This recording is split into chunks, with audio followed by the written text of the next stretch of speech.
Okay, this video is called What's the Difference Between School Learning and Real Learning? Well, conventional schools like Cool Hand Luke being forced to dig a ditch and then refill it back in with dirt. Cool Hand Luke had gotten drunk, got arrested, stupid, tried to escape, and then the warden wanted to punish him. And that's when he had the famous line of, "What we've got here is a failure to communicate."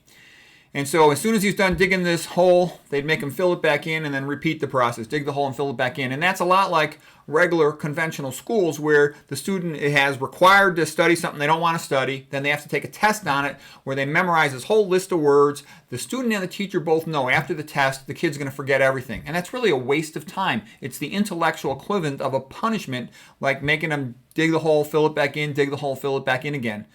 Real learning is something you care about, something you want to know. As a wrestler, I wanted to learn how to do the technique. How do I finish a single leg? How do I counter a double leg? Because I wanted to win. I don't want to get beat up, okay? And then also, you want to learn how to drive so you can drive. Something that's important, you want to learn it, long term. If you're curious about a book, you want to learn about that book. That's why people forget so much from school, and many of us can't remember learning much more from grade school than, and high school, and then how to type. Now, this is an interesting lady, Donalyn Miller. She was a teacher in the 6th grade, and her book here is called The Book Whisperer. So typical school, kids will read maybe 2 or 3 books a year as a class, let's say in their English class, and it's really kind of painful. They don't like the book. Then they're required to, write a quick summary of it or something, and the whole process is kind of miserable, and it makes kids hate reading. This teacher got an idea that she would just put bookshelves in her classroom with lots and lots of books and let the kids read whatever they want. And when the kids could read whatever they want in her 6th grade class, just guess, how many books do you think was the average the kids read? I think it was about 43 books, okay? Imagine that, a kid's reading about 43 books in a year. She would let them just sit in class and read because she knew if they read for half an hour in class, they would be interested in the book and they'd want to take it home and finish the book. They had to briefly give like some mini 5-minute presentation on it. Because when you choose the book yourself, you're enthusiastic. You're making a prediction about what's in there, what you might find. It's an adventure, a discovery. And so that's motivating. Whereas if somebody tells you, you must read this, that's an imposition. That's an obligation. And I made the same mistake with my kids. I used to buy books for them, and they would never read a single book I read. And I thought they were stupid and retarded, but I was really the one who was a screw-up because I didn't know how to be a good parent. What I learned later is you take the kid to the library, you take the kid to the bookstore, let them pick the book if they want, and then they'll be much more likely to read it. Okay, I see something good happening on the internet in the sense that people are seeking out learning in whatever they're interested in, and there's a little bit of competition to provide better learning. And you've got some really good nutrition channels. Chef AJ's, for example, is like, the School of Athens. All the different people come there, and there's all these different teachers on the site. And there's other good individual channels, and I'll try to make mine a good channel, but you only get like one person. It's kind of nice sometimes to go somewhere else and get a variety of people. So anyways, the competition to provide better and better lectures on the internet leads to a lot of good speakers. Okay, real learning, again, something you remember forever. We talked about fiber in a recent lecture about abdominal pressure syndrome, and this shows all the different things that happen when you don't get enough fiber. You see the picture, it's easy to remember it. It's nice to see pictures when possible. They're easier to remember than words. For the persons who are interested, they can read this biography about Dennis Burkitt. This is, I think, an excellent biography about him by Ethel Nelson, and it tells the whole story about how he became in charge of epidemiology. He's a Christian missionary, surgeon from Ireland. This just shows you what to eat. It's pretty simple. There's only 3 things I think that are good for us to eat. There's fruits, there's vegetables, and there's starches. And then you end up having to take a B12 and do all this other life stuff, like we've been through all this stuff before. The Spartan vegan diet, that's what that's from. But that's what you do. So there's a problem, and then there's a solution. There's the answer. That's how you get your fiber. Okay, the next thing is maintaining your brain so you don't become fat and stupid like so many people.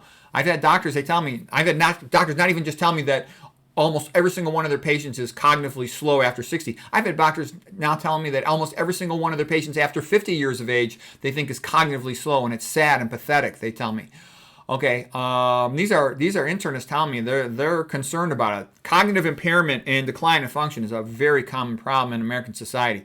Okay, so sea squirt as a juvenile, it's got a brain, swims around like a tadpole. As an adult, it attaches to a rock, becomes a filter feeder, and it becomes stupid. Okay, it doesn't need a brain. It's brain recycle. So you got to exercise. That makes you smarter. Because as soon as you start moving, you got to navigate. Like Voltaire said, why do animals have brains but plants do not? Because plants don't move. As soon as you move, you have to pick a destination. So you have to make a value judgment. Then you have to navigate. You have to avoid obstacles. You have to avoid danger. You have to make a value judgment, what you seek, etc. So it makes you smarter. You get brain-derived neurotropic growth factor, causing neurogenesis, synaptogenesis, making new neurons and synapses, and that's all part of becoming smarter. You associate the new thing with what you already know. That's how the brain files cognitive information. So here's just an easy thing anybody could do. When I come home from work, I'll just read a book and I'll walk around my house a little bit so I simultaneously get some exercise in reading. Very easy to do. And then everybody says, oh, I don't have time to read, I don't have time to read. That's because you read miserable things as a freshman in high school, like Great Expectorations and Shakespeare's Julius Caesar. You weren't ready for it. It made you hate reading, so people stopped reading after that. But reading is actually a joyful thing. That's where almost all the information is. Nowadays, you can get some from videos on the internet, but most information is still in books. Everybody has to use the loo, okay? Get a little portable table, put a textbook right there in front of it, get a nice paperback here like Foxcatcher by Mark Schultz, and read this during number ones, read this during number twos. There's nothing else to do. I read tons of books that year. I read at least one book every week, cover to cover, by doing this. Okay, and then again, it's good to orientate yourself with a map. So this is sort of, I call it the Johnny Harris technique. You see the map first, you know you're orientated. Here's Mexico, northern Mexico, the Copper Canyon, Sierra Madre Mountains. Here's the Pima in Arizona. And they eat the sad diet. They eat the old-fashioned diet with lots of corn and beans and greens. And guess who's healthier? Okay, you've seen this slide before if you've seen a lot of my lectures. The Tarahumara are running ultra marathons, 100 miles in 2 days. The Pima eating the sad diet. They're a mess. Fat, diabetic, hypertensive, and all the complications of that. Pretty simple. You see this picture, it's obvious.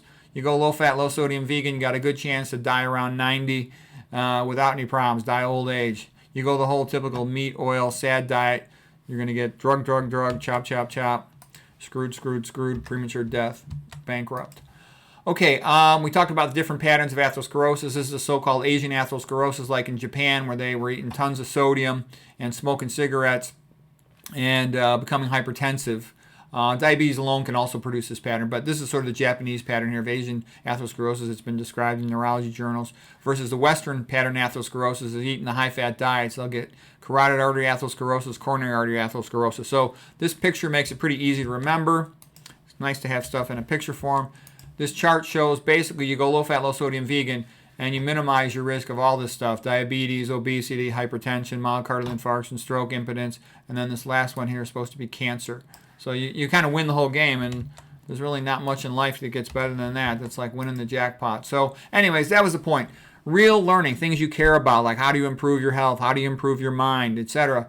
You remember them forever. They're pretty obvious. So I think that's really the big difference between school learning, which is most of the time bogus, and it's just short-term and forgotten. They're basically using the school for other purposes to condition the kids in some way, like to work in a factory. The bell rings all the time. You must obey the foreman, so to speak. You get conditioned to think a certain way, to conform all around a bunch of people your own age that don't know anything, so you all become, cliquish, trying to seek a popularity contest and stupid, versus individual learning is sort of an individual curiosity and quest, if you will. Quest is short for question, and you're trying to obtain information that'll help you. And that's true learning. So the true learning, the signs of it are you want to do it. You're enthusiastic. You remember it long term. It's meaningful. It's important to you. It's self-directed, student-directed, not outside teacher institution directed. So anyways, that's the difference between real learning and